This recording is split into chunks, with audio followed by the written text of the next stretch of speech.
Hi everyone, today I'm glad to present our work Trade-offs between group fairness metrics in societal resource allocation. I'm Tasfia.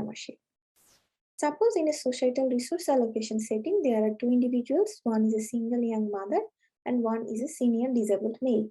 Both of them require housing assistance and we have two available services, emergency shelter and supportive housing. Both of these services have fixed capacities. One way of allocating the services will be to assign single young mother to the emergency shelter and the senior disabled male to supportive housing. And the alternative will be to assign them otherwise. Out of these two options, which one will be fairer towards these individuals, considering they might have different responses towards different intervention? In our work, the primary question that we focus is that are the allocation of social services fair across demographic or intersectional groups such as white male or black female?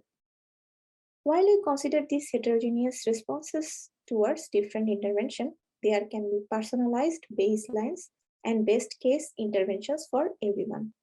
Can we measure fairness of an allocation policy with respect to improvement over the baseline or the regret compared with best case?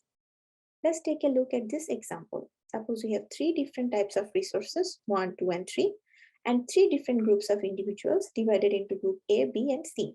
There is one unit of resource 3 and 2 units of each of resource type 1 and 2. The utilities or the individual responses toward each interventions are stated in the table. We can observe that the members of both groups A and B prefers resource type 1, but their utilities are different. So it seems demographically fair to be allocating one of each group A and B a resource of type 1 and one of each type 2 to individuals of group A and B. Individuals of group C gets what's best for them, that is resource type 3.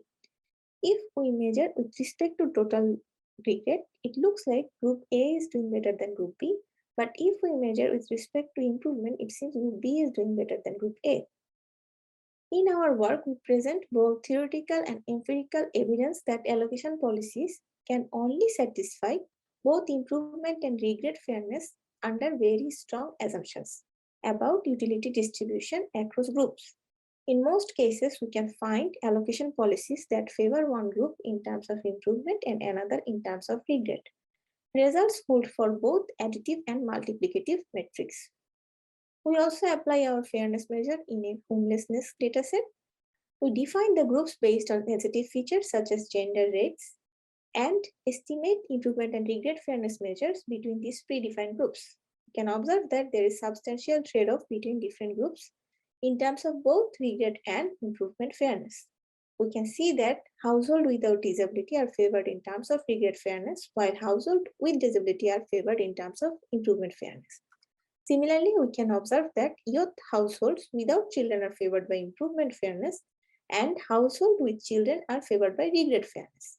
Our theories can explain these trade-offs in fairness measures based on the difference in expected maximum utility gain, delta U. For more results and explanations, please check out our paper. Thank you.